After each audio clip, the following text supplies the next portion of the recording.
Hello everybody, welcome back to the channel. My name is Lichter24 and welcome back to another Warhammer 40k news roundup. I feel, guys, like we're coming towards the end of the drought. The lack of really interesting 40k news, story, new models or otherwise. It seems that hopefully with the pre-ordering of the new contrast paints, the new painting range that GW is promoting quite heavily, that once that is out of the way, we can resume business as usual, getting back to the models and the story and returning to the grim dark universe that we all know and love.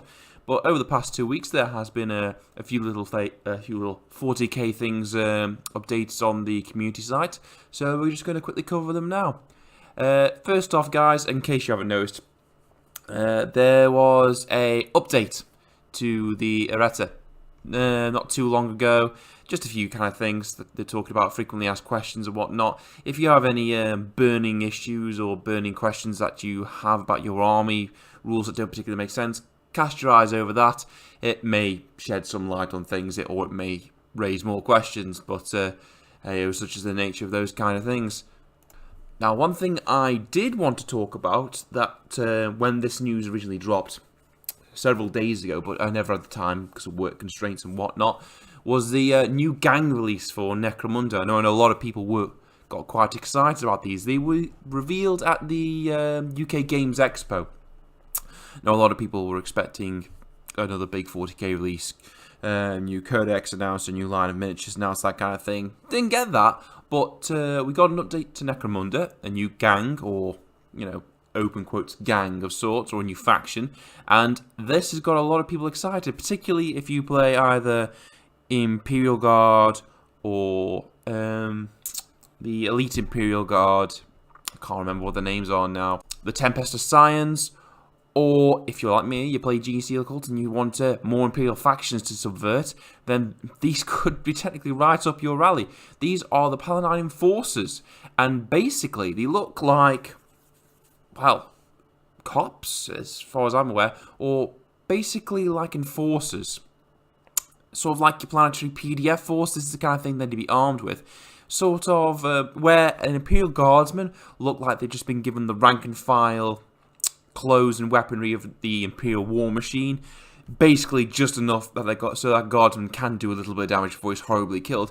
These things look like they've been properly properly supplied and kitted out by like a planetary governor who probably had a bit more cash to splash. And they look really good. I'm loving the riot armor.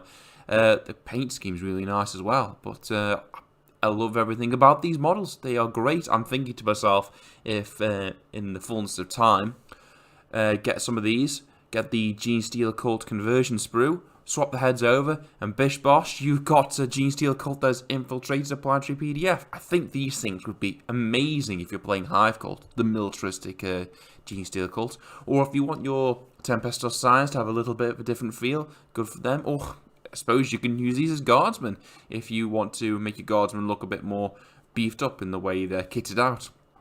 But yeah, really love these guys. Hopefully the little marking on the center of the breastplate, I'm hoping that's freehand and not actually part of the model, because I'm thinking to myself, maybe you can just do a little Gene Steel Cult icon in there. It'd be really, really cool. But yeah, when these come out, I might be half tempted to get them. I know I've got a backlog of things still to do. I've still got a Goliath Rockgrinder and 2 Screamer Killers to do, but these are tempting me, as all good Games Workshop models should. And like I say, the weapons look unique in themselves. The nice riot shotguns, I'm assuming they're just auto guns and auto pistols. They're really, really good. So 10 out of 10 for that one, Games Workshop. Now, in case you guys weren't aware, not too long ago, Games Workshop made a bit of a song and dance over the new logo they've made. Basically, it's a Warhammer on one side, as you can see from the picture, and half the Imperial Quiller on the other side. Obviously, to rebrand themselves and bring them up to date of modern times.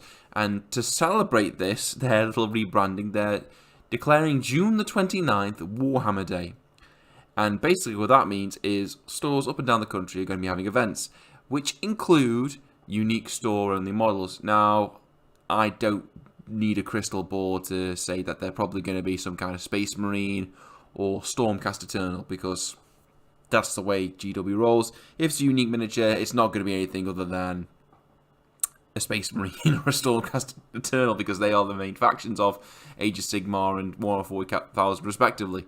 Yeah, a bit of a downer. I would have liked the option of a unique model for a Xenos army, either Nids or Gene Steel Cult, or Necron or Tau or Chaos. That would have been nice as well.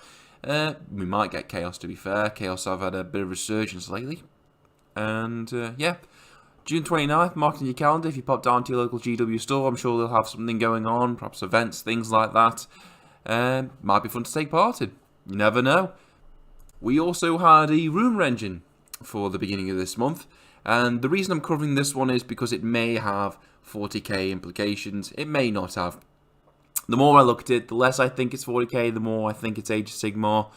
But hey, it would be remiss of me not to think of our metal friends who like to reanimate quite often by looking at this picture.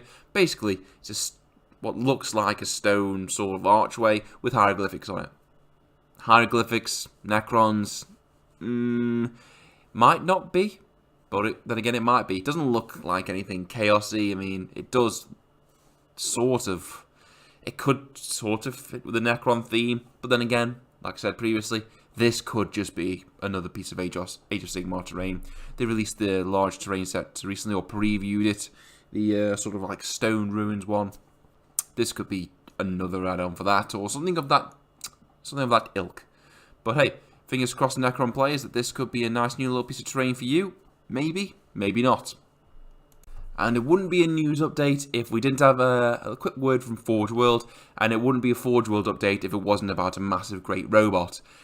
Yes, the Titans, ever popular models, are getting another member to their roster in the way of the, now I'm going to butcher this Asterius. It's a big stompy AdMech robot. Looks really cool. Unfortunately, this is for Horus Heresy. Doesn't seem to have any rules translated at 40k. And if I'm perfectly honest, I think 40k could do without any more big stompy robots. I think we're good for big stompy robots. I know I am, because I'm constantly on the receiving end of big stompy robots when I play my friends. So yeah, I'm glad this one's sticking to 30k. They can keep the big robots over there. But as far as the aesthetics go, this one looks amazing. I'm not too sure on the guns, or the way the arms are holding the guns. The entire model itself looks like a big chunky boy. Big stompy legs. Big thick chassis. Meant to be sort of like a stand and shoot weapons platform. But the arms just look like they're not strong enough to actually hold those massive guns they've got. But you never know.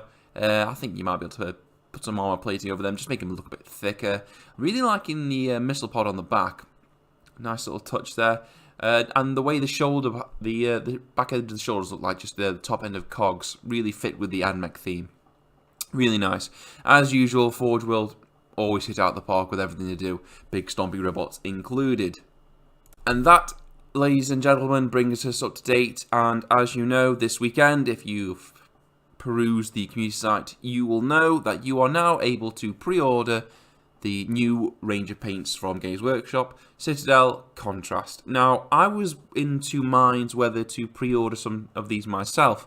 I'm thinking for my Rock Grinder, I'm going to go with a very pale armour, sort of like almost a white or an off-white sort of thing, which really emphasise the amount of grime and stuff I'm going to kick up underneath the wheels to show this thing's like an industrial vehicle and it's been kicked around the place, battered and bruised.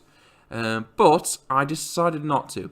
I thought to myself it would be wiser that when these paints are finally released to the general public, rather than the few individuals who have received early, well, I was going to say copies, early samples rather, I think then we're going to get a lot of feedback, either positively or negatively, from the community, and a lot of new and introduced pictures will probably go up online on Pinterest or whatever it is, Facebook, things like that, of what people can do with these new paints. And I'm keenly interested in that because for people like me who really aren't that creative when it comes to paint schemes, tend to follow a rigid set of rules, like a painting guide and things like that.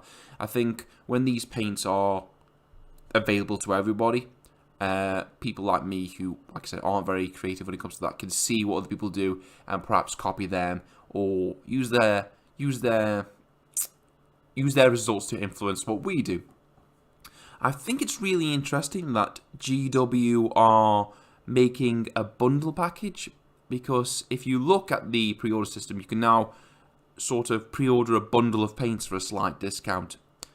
I am just, out of all of this, I am only slightly concerned that people will be of the mindset of, these new paints are amazing, everything's going to be so much easier, I'm going to buy shitloads of them, and then they end up with a big mountain of paints, a lot of them they hardly ever use, and it's not as easy as they thought it was going to be. But I mentioned that particular worry before. So my advice to anybody is just hold off. You don't need to pre-order these things straight away. And I'd wait. Wait till the pros, the pro painters have them, and the community starts putting up the results on YouTube and sites like that, so you can actually see what these results are and compare them to what you think in your mind to what you're actually going to get. And that way, I think you're going to potentially avoid a lot of buyer's remorse, if I'm honest. I think this entire pre-order and the pre-order in this paint thing could lead to quite a lot of buyer's remorse. So, yeah. Pre-order the paints today if you feel confident that these are the things you want. Otherwise, my advice, probably best to hold off and see what the community can do with them before purchasing them yourselves. And that, ladies and gentlemen, like I said, brought us bang up to date. Sorry the video's not particularly long, and I'm sorry that, again, there's been a large gap between videos. Between it being a very quiet time for 40k news-wise, work and whatnot, hey, these videos just can't be made because there's not a lot to talk about. I mean, that's it. But thanks for all listening anyway, and hopefully I will catch you all next time. See you later.